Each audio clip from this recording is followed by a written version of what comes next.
Bismillah, wassalatu wassalamu ala rasulillah.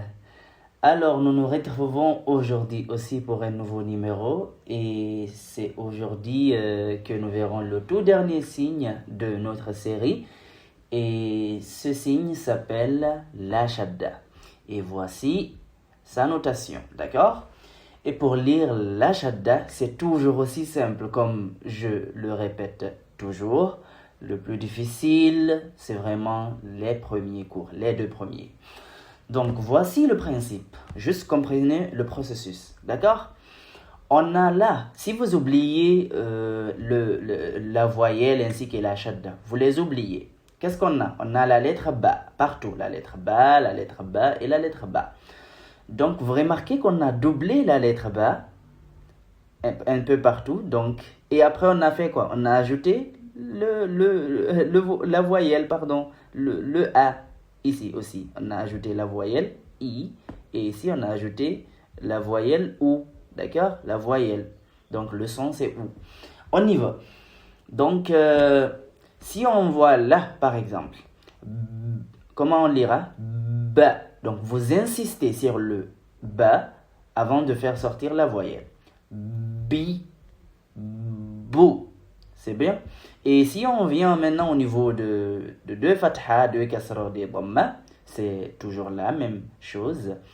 On a là ben, parce qu'on a dit c'est le son, la lettre doublée plus le son. On a déjà dit dans les cours antérieurs que fathatan produisait an.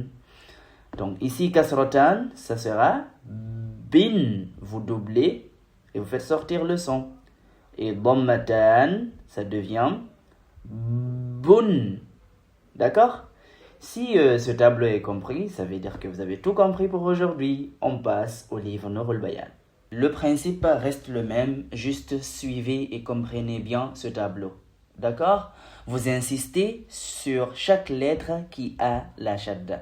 On va voir d'abord la shadda avec fatha, après kasra, dhamma et le tanwin. Ok? On y va.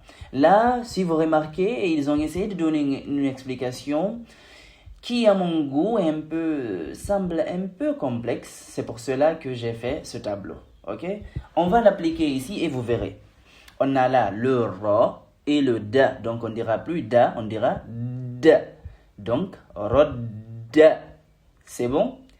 Ha et ja.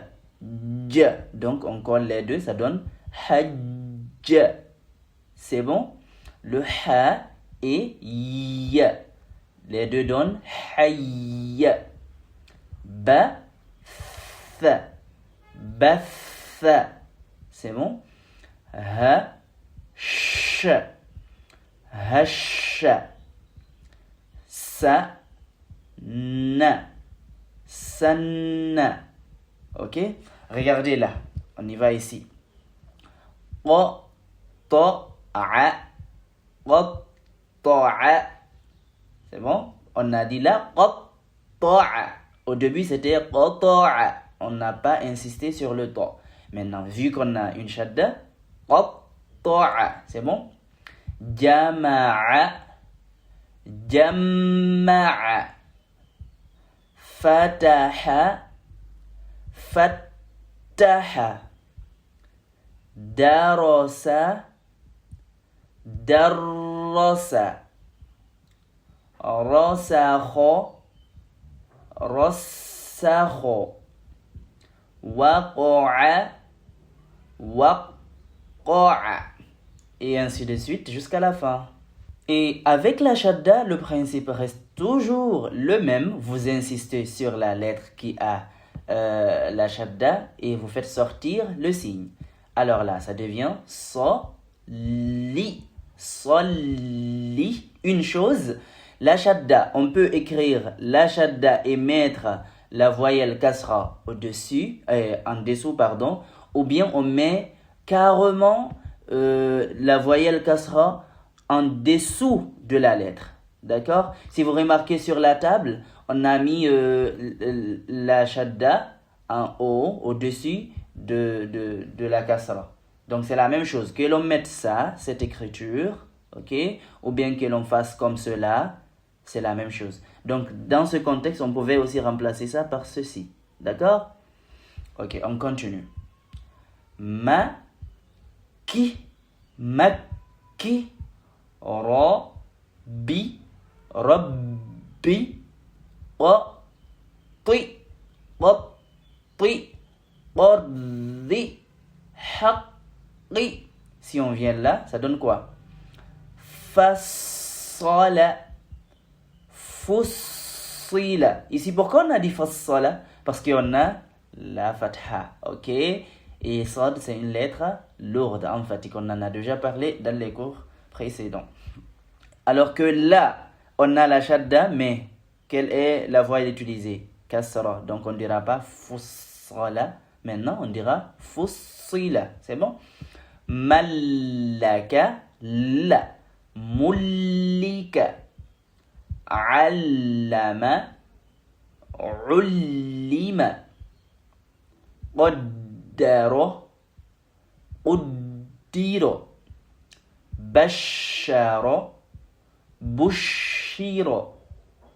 Fassara, fussira.